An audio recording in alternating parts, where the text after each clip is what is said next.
Hi everyone, अभिषेक classes YouTube channel पर आपका हार्दिक स्वागत है। कैसे हो आप सभी? आशा करता हूँ, उम्मीद करता हूँ आप सब अच्छे होंगे और भगवान से प्रार्थना करता हूँ अच्छे ही रहने चाहिए। साथियों, आप सबको पता होना चाहिए, भारत देश में एक बहुत बड़ी भर्ती निकली है भारतीय डाक विभाग में। गांव गांव, शहर शहर, ढानी ढानी, कस्बे कस्बे में जितने भी भारतीय डाक विभाग के ब्रांच ऑफिस है, पोस्ट ऑफिस है, वहाँ पर आपको नियुक्ति दी जाएगी। इस भर्ती में सबसे बड़ी खास बात यह है कि 10वीं पास अगर आपने कर रखा है तो ऑनलाइन इसके फॉर्म अभी स्टार्ट हो रहे हैं। आपकी उम्र 18 से 40 वर्ष होनी चाहिए, बिना किसी लिखित परीक्षा डायरेक्ट आपकी नौकरी इसमें लगेगी। तो थोड़ा बोर्ड पर ध्यान देना। आप लोग रेडी हो फॉर्म अप्लाई करने के लिए, लेकिन अभी भी आप लोगों के पास अधूरी इन्फॉर्मेशन होगी, कुछ आवश्यक डॉक्यूमेंट्स में पूर्ति नहीं होंगी, तो वो कर लीजिए। ठीक है, आपके लिए बड़ा ही अच्छा फायदा है। इंडिया पोस्ट जीडीएस की जो भर्ती है, शेड्यूल 1 जनवरी 2026 के नाम से इसका फाइनली नोटिफिकेशन आया हुआ है और ऑनलाइन फॉर्म 20 जनवरी 2026 से स्टार्ट हो रहे हैं। तो बहुत कम समय है आप लोगों के पास। 10वीं पास भर्ती है, 18 से 40 वर्ष उम्र सीमा रखी गई है। बिना किसी एग्जाम्स डायरेक्ट नौकरी दी जाएगी। 10th की परसेंटेज के आधार पर ग्रामीण डाक सेवक जीडीएस के पद पर आपको जॉब मिलेगी। जीडीएस में 3 पद होते हैं, बीपीएम का, एबीपीएम का और डाक सेवक। तीनों में से किसी भी पद के लिए आप नौकरी ले सकते हो। साथियों, इंपोर्टेंट डॉक्यूमेंट्स की बात करते हैं। आवश्यक दस्तावेज देखो, सबसे पहला है एप्लीकेशन फॉर्म प्रिंट आउट, यानी कि आपने ऑनलाइन आवेदन किया, उसका प्रिंट आउट आप लोगों के पास होना जरूरी है, ये सेफ रखना है। अगला है पासपोर्ट साइज फोटोग्राफ, तो आपके पास पासपोर्ट साइज फोटो होनी चाहिए, नवीन, रंगीन, कलर्ड होनी चाहिए, न्यू होनी चाहिए। ठीक है, ये फॉर्म अप्लाई करते समय आपको इसकी आवश्यकता पड़ेगी। 3rd नंबर पर है मोबाइल नंबर, यानी कि चालू मोबाइल नंबर आपको देना है, क्योंकि आप लोग इसका थोड़ा ध्यान रखना। ओटीपी आपके मोबाइल नंबर पर आएगा। ठीक है, तो ओटीपी आपको यहाँ पर डिक्लेयर करना होगा। कॉन्टैक्ट के लिए यहाँ पर मोबाइल नंबर आपको चाहिए, तो चालू मोबाइल नंबर ही देना। ठीक है, ईमेल आईडी वही होनी चाहिए जो वैध ईमेल आईडी है। आप अपने मोबाइल में बिल्कुल उसको एक्टिवेट रखते हो, पर्सनल आपकी ही ईमेल आईडी देना, नहीं है तो बनवा लेना। ठीक है, अगला है 10th क्लास एग्जाम्स की डिटेल्स के तौर पर मैं समझता हूँ बोर्ड हुआ, पासिंग ईयर हुआ, 10वीं कक्षा की जानकारी। कहने का मतलब ये है, अब 10वीं कक्षा की जानकारी में आपके बोर्ड का नाम आएगा और पास करने का वर्ष आएगा, कौन से साल में आपने 10वीं कक्षा पास की। तो वो उसके लिए आपके पास 10th की मार्कशीट का होना जरूरी है। ठीक है, बाकी अगर 10th की मार्कशीट आपके पास है नहीं तो फॉर्म अप्लाई करते समय तो इसकी आवश्यकता नहीं होगी, बाद में पड़ेगी जब आप डॉक्यूमेंट वेरिफिकेशन करवाओगे। अभी फॉर्म अप्लाई करते समय तो बोर्ड का नाम एंड पास करने का वर्ष, सब्जेक्ट्स वाइज मार्क्स, परसेंटेज, वो सब आपके लिए होने जरूरी है।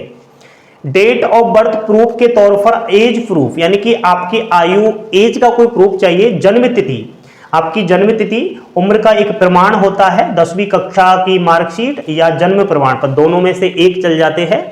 तो अगर 10वीं की मार्कशीट है तो वो तो होंगी ही, फॉर्म अप्लाई करोगे तो वो इसमें चल जाती है। ठीक है, और आप जन्म प्रमाण पत्र है वो ले जाना चाहो तो वो भी ले जा सकते हो, कंपलसरी नहीं है।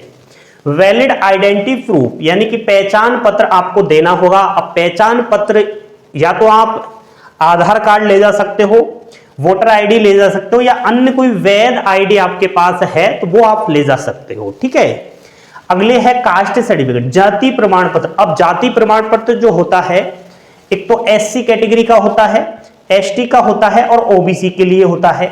अलग अलग फॉर्मेट में ये होते हैं, आपको मैं यहां पर बता भी देता हूं। सबसे पहले आपको जो दिख रहा है ये एससी कैटेगरी के जाति प्रमाण पत्र का एक फॉर्मेट है। सेकंड नंबर पर मैं बता रहा हूं एसटी कैटेगरी के जाति प्रमाण पत्र का फॉर्मेट, और 3rd नंबर पर आपके लिए मैं बता रहा हूं यहां पर ओबीसी के लिए जो जाति प्रमाण पत्र है उसका फॉर्मेट कुछ इस तरीके से होना चाहिए। अगली हम बात करते हैं साथियों, यहां पर 9वें नंबर पर पीडब्ल्यूडी सर्टिफिकेट। तो ये पीडब्ल्यूडी सर्टिफिकेट दिव्यांग प्रमाण पत्र का होता है। मैं समझता हूं यदि लागू हो तो ये चाहिए भाई, कोई दिव्यांग से फॉर्म अप्लाई करेगा दिव्यांग कोटे से तो उसको अपना प्रमाण तो देना ही होगा।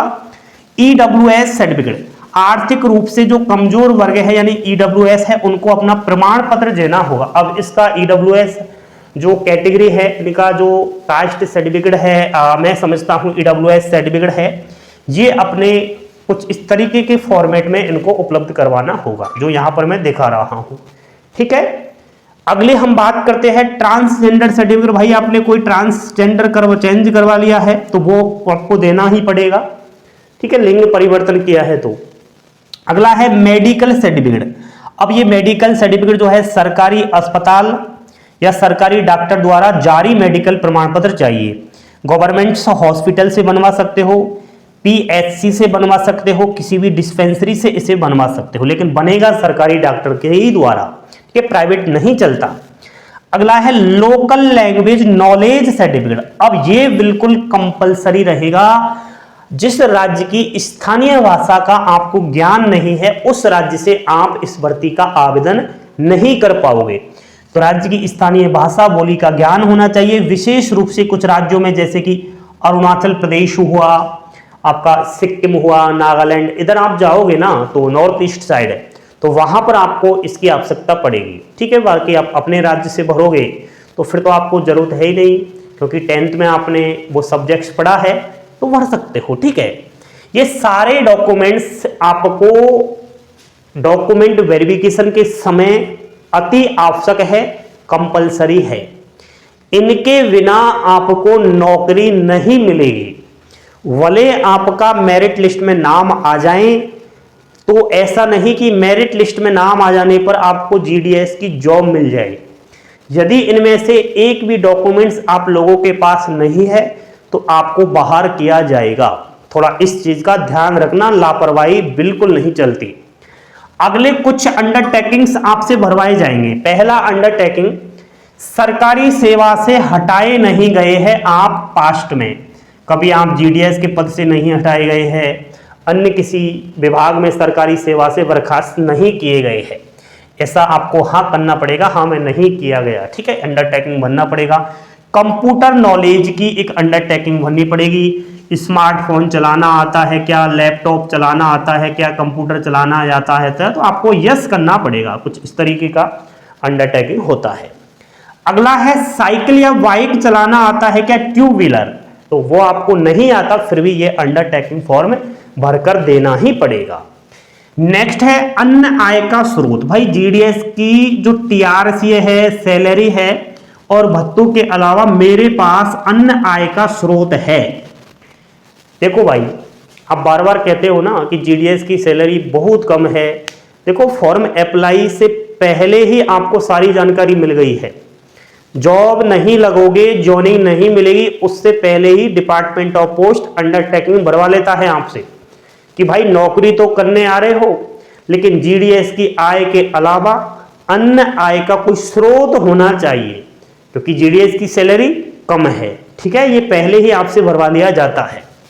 नेक्स्ट है मेरे द्वारा दी गई जानकारी बिल्कुल सही है, जैसे कि उम्र, पता, शिक्षा का जो भी मांगा गया है, क्वालिफिकेशन की डिटेल्स, कंप्यूटर का ज्ञान, जाति प्रमाण पत्र, ये आपको अंडरटेकिंग भरकर देना पड़ेगा।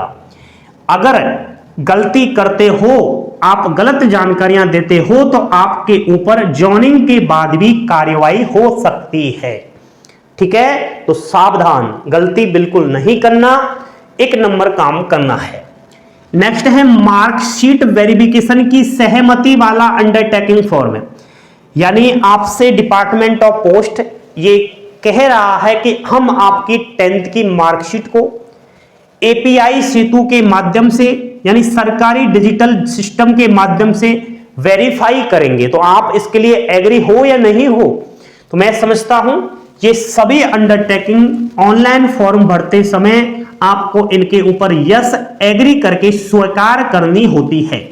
अगर आप नो करते हो तो फिर इन अंडरटेकिंग फॉर्म का कोई मतलब ही नहीं रह जाता। आपको यस करना ही पड़ेगा अगर जीडीएस की जॉब चाहिए तो। ठीक है, तो ये सारी जो मैंने आपको इंफॉर्मेशन दी है कंपलसरी है, अनिवार्य है, इनके बिना आप जीडीएस की जॉब नहीं पा सकते या जीडीएस की जॉब कर ही नहीं सकते। तो मेरे दोस्त, आप लोग तैयार हो क्या, मुझे कमेंट करके बताएं। सभी दस्तावेज की प्रिंट आउट, कोरे कागज की पीडीएफ हमारे टेलीग्राम चैनल पर अपलोड कर देंगे, कर रखी है। आप एक बार देख लेना भाई। कास्ट सर्टिफिकेट के format, undertaking format, medical certificate के कोरे फॉर्मेट, जितने भी जीडीएस की डॉक्यूमेंट्स लिस्ट में है वो सभी डिटेल्स फॉर्म आपको भेज देंगे हम टेलीग्राम पर, उनको देख लेना। सेम उसी रास्ते पर आपको चलना है। बाकी आप डिस्टर्ब ना होइए, गलत जानकारियों से बचे और फेक अपडेट से बचे। रियल ऑथेंटिक ऑफिशियली कंटेंट के लिए अभी ही अभिषेक क्लासेस को आप लोग सब्सक्राइब करिए और जब भी आपको अपना टाइम मिले तब वीडियो देख लिया करो। हर वो बातें आपको मैं बताऊंगा जो आपके काम की है। लाइक शेयर सब्सक्राइब कर ही देना। थैंक यू, धन्यवाद। जय हिंद, जय भारत।